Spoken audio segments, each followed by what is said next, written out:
mau mencoba menanggapi beberapa hal, tapi saya lebih mengulas di Inhutani 3.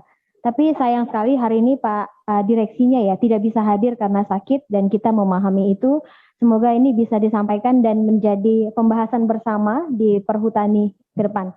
Yang pertama tadi saya mendengar dari Pak Dirut mengatakan bahwa PT Inhutani 3 ini menjadi satu Inhutani yang betul-betul konsen, diperhatikan betul karena dari revenue-nya juga sangat rendah, kemudian produktivitasnya juga sangat mungkin saat ini sudah dikatakan terlantar tanda kutip.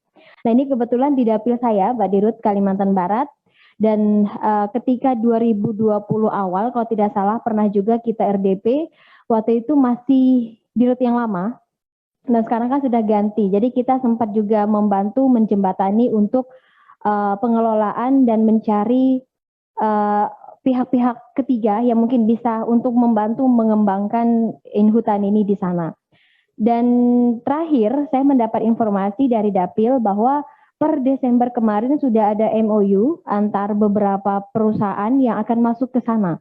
Dan dapat juga informasi bahwa Inhutani sudah menyiapkan lahan kurang lebih 5.000 sampai 6.000 hektar. Ini di tahap awal, katanya begitu. Sudah mulai, nggak tahu land clearing atau sudah mulai replanting kembali, saya tidak terlalu mengikuti.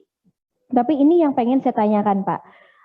Apakah perusahaan ini termasuk yang tadi tujuan kita termasuk biomas itu, jadi penanaman untuk kayu energi yang menghasilkan wood chip atau yang lain? Nah ini yang saya pengen tahu.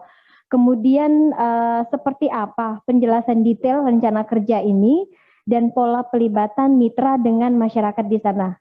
Karena kalau berbicara Inhutani ini dihidupkan kembali, ini stigma masyarakat ini mulai gusar ketika mereka di sana memanfaatkan lahan yang memang notabene secara sertifikat hak milik memang masyarakat kita ya salah gitu, kalah. Karena ini masih punyanya Inhutani, tapi mereka sudah banyak yang bertanam, bercocok tanam, bahkan punya rumah, punya kebun sawit, kebun karet di situ. Jadi mungkin punya potensi gejolak sosial juga akan terjadi ketika ini tidak disosialisasikan dengan baik.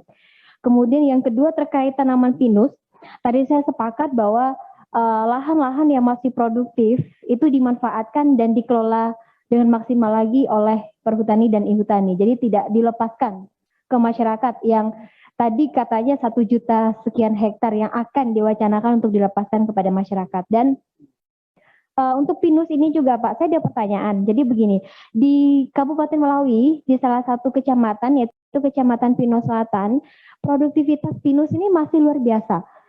Tapi mereka di sana itu bingung ketika harga jualnya ini rendah sekali. Mereka menjual ke Semarang. Semarang ini nama koperasinya Koperasi Tiga Saudara, katanya ditunjuk oleh Inhutani atau Perhutani.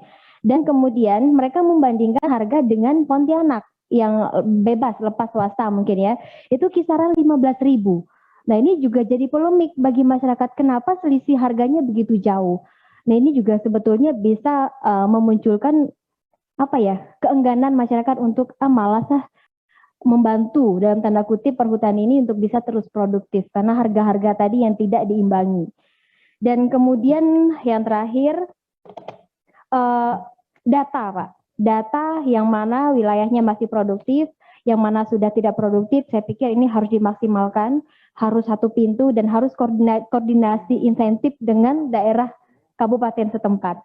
Tentu dong, kita mengharapkan dari Perhutani dan Inhutani juga punya data yang sangat baik supaya bisa meminimalisir konflik-konflik sosial yang terjadi di tengah masyarakat. Mungkin